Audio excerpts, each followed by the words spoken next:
नमस्कार विद्यार्थी मित्रांनो,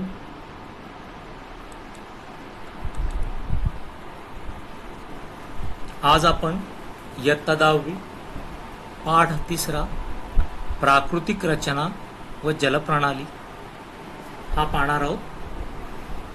हा भारत आणि ब्राझील या दोन्ही देशांचे प्राकृतिक रचना या पहिल्या भागात आपण पाहणार आहोत।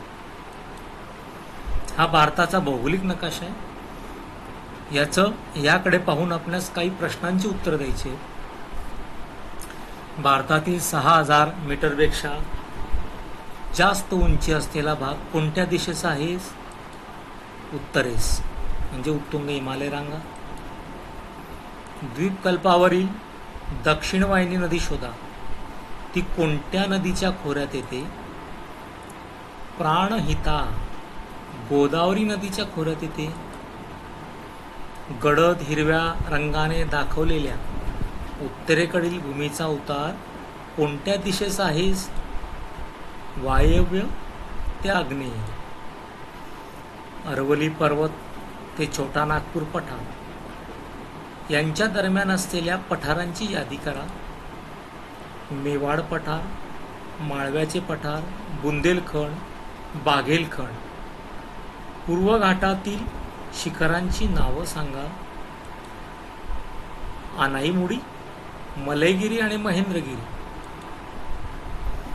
ब्रह्मपुत्रेच्या सकल मैदानी प्रदेशाची सीमा कोणत्या पर्वतीय भागांनी अंकित आहे? हिमालय। सह्याद्री पर्वताची उंची कोणत्या दिशेस वाढत जाते? दक्षिणेकडे। विंध्य पर्वत कोणत्या नदी खोऱ्यांचा जलविभाजक आहे? नर्मदा आणि चंबळ, बेटवा, सिंध, केन। हा ब्राझीलचा प्राकृतिक नकाशा आहे। यावरून प्रश्नांची उत्तर द्यायची आहेत। ॲमेझॉन नदीच्या खोऱ्याच्या उंचीची कक्षा सांगा। 200 मीटरपेक्षा कमी। ॲमेझॉनचे खोरे कोणत्या दोन उच्चभूमीच्या दरम्यान आहे? गियाना उच्चभूमी आणि ब्राझीलची उच्चभूमी।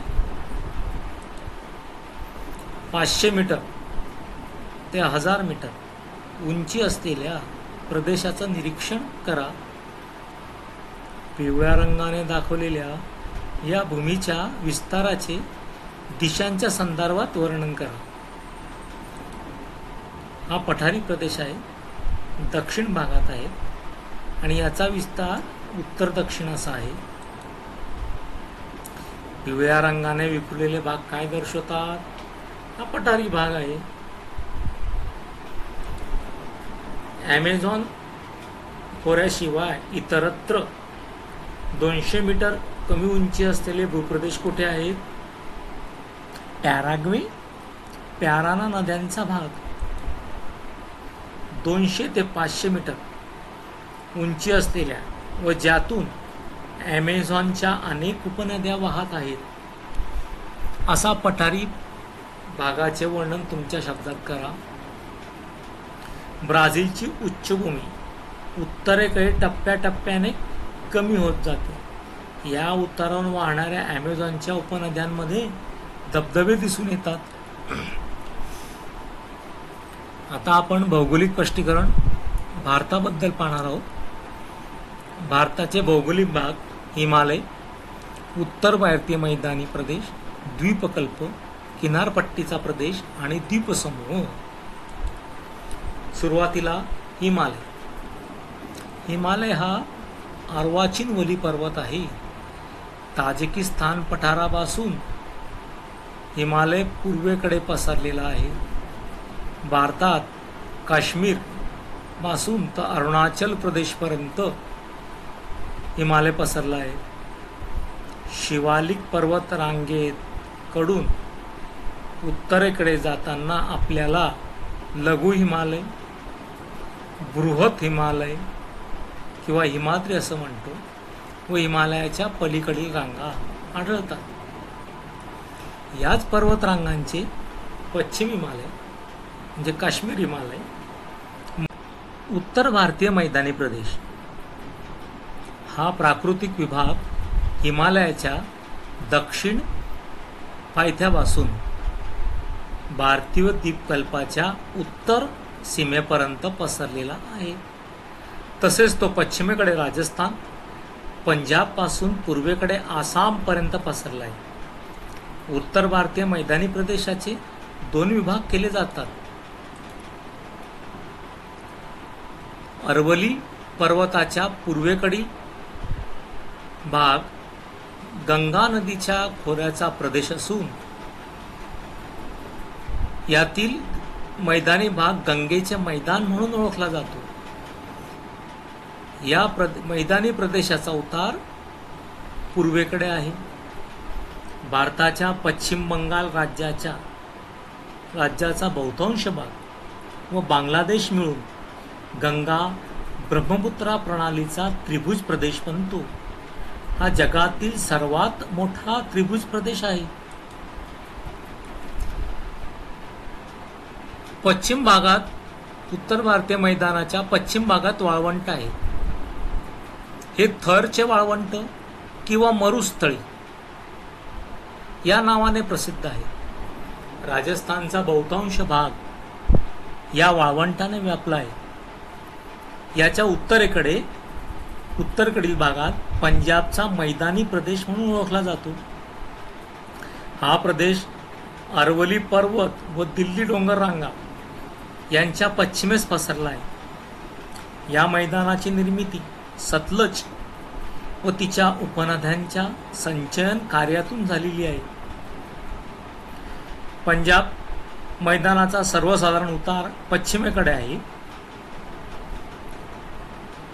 या मैदानी प्रदेशातील मृदा सुपीक असल्याने शेती व्यवसाय मोठ्या प्रमाणात चालतो. आता आपण भारताचा पुढील प्राकृतिक विभाग द्वीपकल्प पाहणार आहोत. उत्तर भारतीय मैदानी प्रदेशाच्या दक्षिणेकडे पसरलेल्या व हिंदी महासागराकडे निमुळता होत जाणारा प्रदेश भारतीय द्वीपकल्प म्हणून ओळखला जातो. यात अनेक लहान मोठे पर्वत पठार आहेत. यात उत्तरेकडील अरवली पर्वत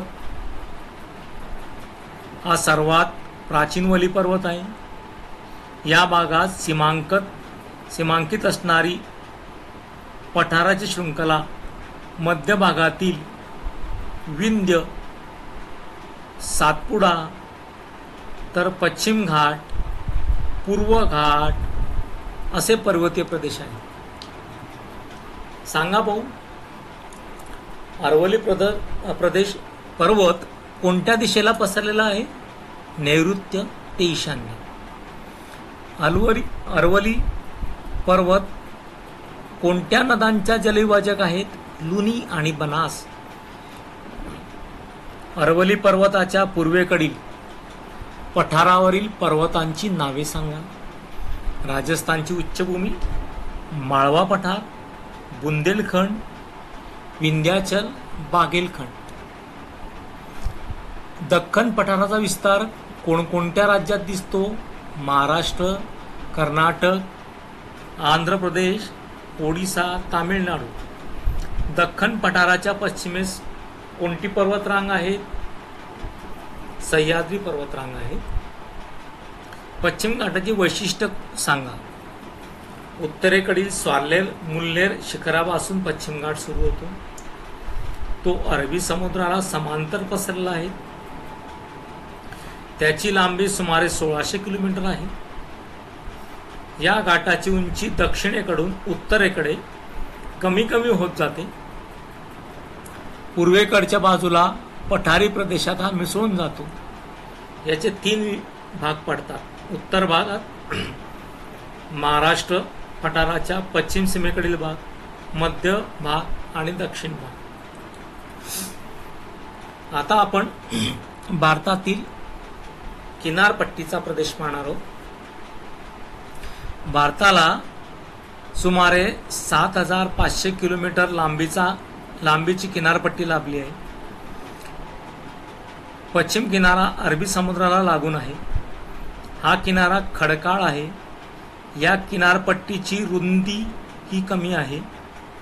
पश्चिम घाटातनं वेगाने वाहणाऱ्या नद्या किनाऱ्यावर उतरतात. यामुळे नद्यांच्या मुखांशी खाड्या तयार झाल्या असून त्रिभुज प्रदेश आढळत नाही. पूर्व किनारा बंगालच्या उपसागराला लागून आहे. या किनाऱ्याला अनेक पूर्ववाहिनी नद्या पश्चिम घाटातून व पूर्व घाटातून येऊन मिळतात. अनेक नद्या पूर्व किनाऱ्यावर आल्यावर जमिनीच्या मंद उतारामुळे कमी वेगाने वाहतात. त्यामुळे त्यांनी वाहून आणलेल्या गाळांचे संचयन या किनारपट्टीच्या प्रदेशात होते. या नद्यांच्या मुखांशी त्रिभुज प्रदेश आढळतात. द्वीपसमूह. अरबी समुद्र व बंगालचा उपसागर प्रत्येकी एक मोठा द्वीप समूह आहे. अरबी समुद्रातील समूहास लक्षद्वीप बेटे, तर बंगालच्या उपसागरातील बेटे अंदमान निकोबार द्वीप समूह या नावाने ओळखली जातात. बहुतांश लक्षद्वीप बेटे प्रवाळांची कंकण द्वीपे आहेत. विस्ताराने लहान असून उंची पण कमी आहे. अंदमान समूहातील बेटे ही प्रामुख्याने ज्वालामुखी बेटे आहेत. ती विस्ताराने मोठी असून त्यांच्या अंतर्गत भागात उंच डोंगर आहे. या समूहातील बॅरन बेटावर भारतातील एकमेव जागृत ज्वालामुखी आहे. निकोबार समूहातील काही बेटे कंकण द्वीपाच्या स्वरूपात आहे. आता आपण भौगोलिक स्पष्टीकरण ब्राझीलचं पाहणार आहोत. यात उच्चभूमी, अजस्र कडा, किनारी प्रदेश, मैदानी प्रदेश, द्वीपसमूह. ब्राझीलची उच्चभूमी ही प्राकृतिक भाग पाहूया. गियाना उच्चभूमीचा भाग हा व्हेनेझुएला देशात असून ही उच्चभूमी पूर्वेकडे फ्रेंच गियानापर्यंत विस्तारलेली आहे. गियाना उच्चभूमी ही ब्राझीलच्या उत्तरेकडील रोराईमा, पारा आणि अमापा या राज्यात विस्तारलेली आहे. या उच्चभूमीचा कमी उंचीचा भाग ब्राझीलमध्ये येतो. ब्राझीलमधील सर्वोच्च शिखर पिको दी नेब्लिना हे ब्राझीलमधील सर्वोच्च शिखर आहे. ब्राझील व व्हेनेझुएला यांच्या सीमेवर आहे. याची उंची 3014 मीटर आहे. ब्राझील उच्चभूमीच्या दक्षिण पूर्व कडील भागात उंची 1000 मीटर पेक्षा जास्त आहे. परंतु इतर भागात 500 ते 1000 मीटर दरम्यान आहे. उच्चभूमीची उंची उत्तरेकडे टप्प्याटप्प्याने कमी होत जाते व या दिशेकडील उतार फारसे तीव्र नाहीत. या उतारावरून वाहणाऱ्या ॲमेझॉनच्या उपनद्यांमध्ये धावत्या व धबधबे दिसून येतात. अनेक नद्या उच्चभूमीच्या उत्तर भागात उगम पावतात आणि अटलांटिक महासागराला मिळतात. उच्चभूमीच्या दक्षिण उतारावरून पॅराग्वे, पॅराना, उरुग्वे या नद्या उगम पावतात. पुढे त्या अर्जेंटिना देशाकडे वाहत जातात. अजस्र कडा हा ब्राझीलमधील प्राकृतिक भाग क्षेत्र विस्ताराच्या दृष्टीने सर्वात लहान असला तरी तेथील उताराचे स्वरूप व त्याचा हवामानावर होणारा परिणाम यामुळे तो स्वतंत्र विभाग मानला जातो. उच्चभूमीची पूर्वेकडील बाजू या कड्यामुळे अंकित होते. या भागात उच्चभूमीची उंची 790 मीटर इतकी आहे. काही भागात ही उंची टप्प्याटप्प्याने कमी होते. शाओ पावलो ते पोर्तो ॲलेग्रेच्या भागात उंची सरळ एका दिशेत आहे. अजस्र कडामुळे आग्नेय व्यापारी वारे अडवले जातात. त्यामुळे अजस्र कडाच्या पलीकडे पर्जन्य छायेचा प्रदेश तयार होतो. या प्रदेशाच्या उत्तरेकडील भागाचे वर्णन अवर्षणाचा चतुष्कोण असे केले जाते. आता ब्राझीलचा किनारी प्रदेश. सुरुवातीला आपण उत्तर अटलांटिक किनारा पाहणार आहोत। ब्राझीलच्या सुमारे 7,400 किलोमीटर लांबीचा किनारा लाभला आहे।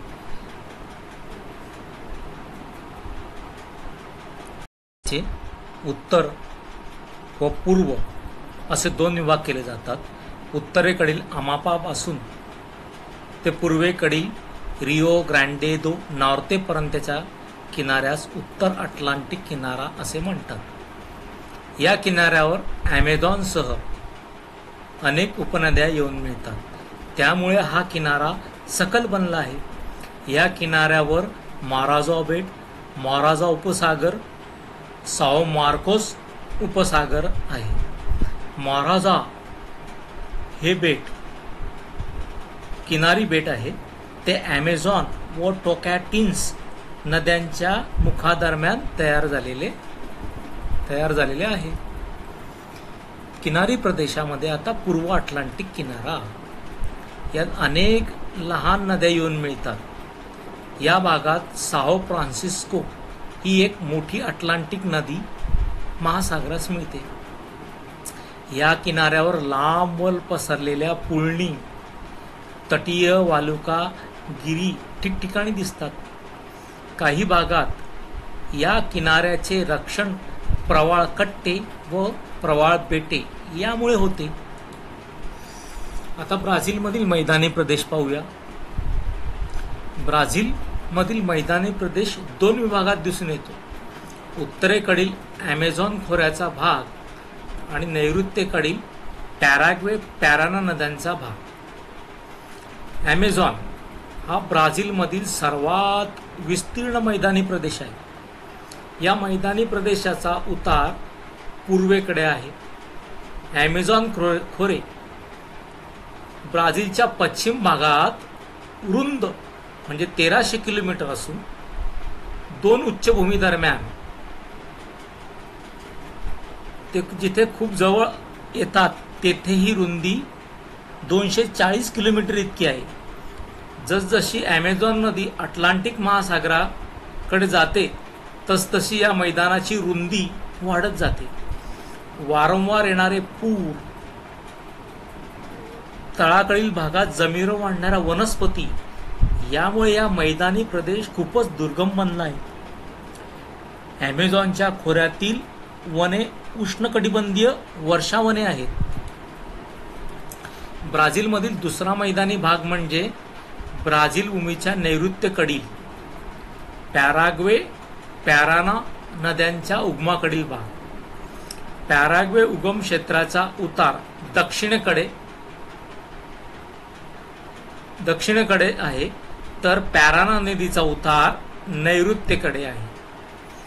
पॅटनाल हा जगातील उष्णकटिबंधीय पाणथळ भूमीवरील एक प्रदेश आहे।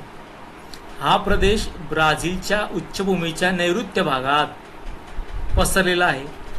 पॅटनाल हा एक दलदलीचा प्रदेश असून तो ब्राझीलमधील माटो ग्रासो दो सुल राज्यात आहे। पॅटनालचा विस्तार ब्राझीलप्रमाणे अर्जेंटिना या देशात सुद्धा दिसून येतो। हा पहा पॅटनाल दलदलीचा प्रदेश, हे त्याचे छायाचित्र।